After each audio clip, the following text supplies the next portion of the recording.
ม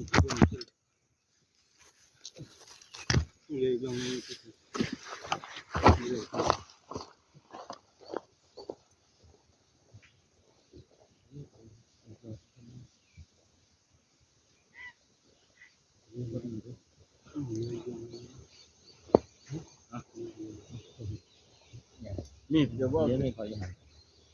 ลองไปกับเมียเขาจะเอามีดไปได้มากเลย เดี๋ยวห้องไผ่ ใช่แล้วไม่หันเลยเขาจะพาผม ได้บ้างไว้น้ำบ่อไผ่ ใช่แล้วเดี๋ยวเขาเชื่อนั้นมาแล้ววางไว้น้ำกันน้ำเมียเขาจะได้กัน นึกเอวไปรู้ ก้อนหิน ต้องว่างไว้ดอกลึก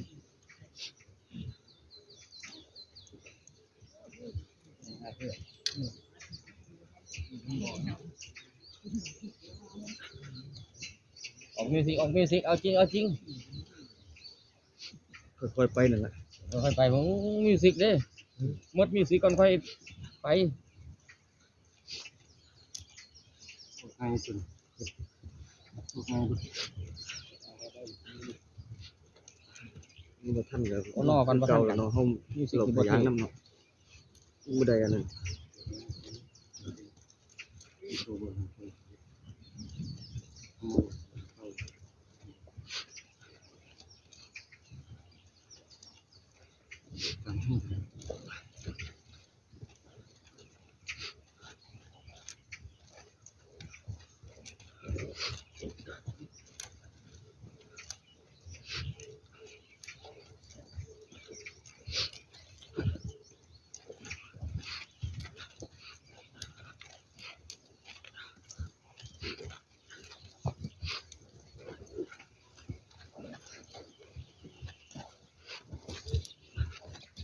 แค่สูบขี้มูกมันซาน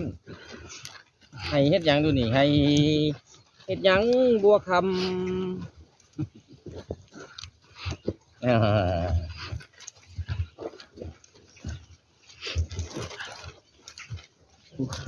ถือได้บ่ลูกค้าสูงเกินบ่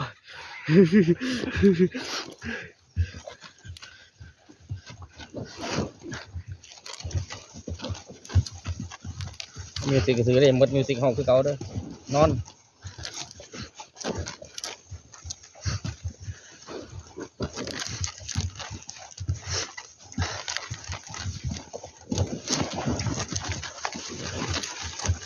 งานเหมาครับงานเหมา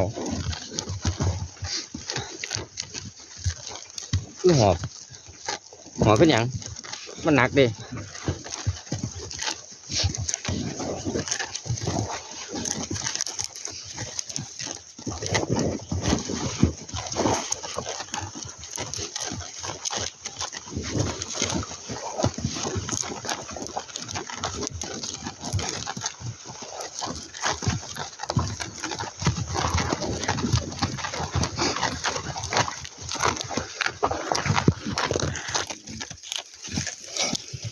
ไป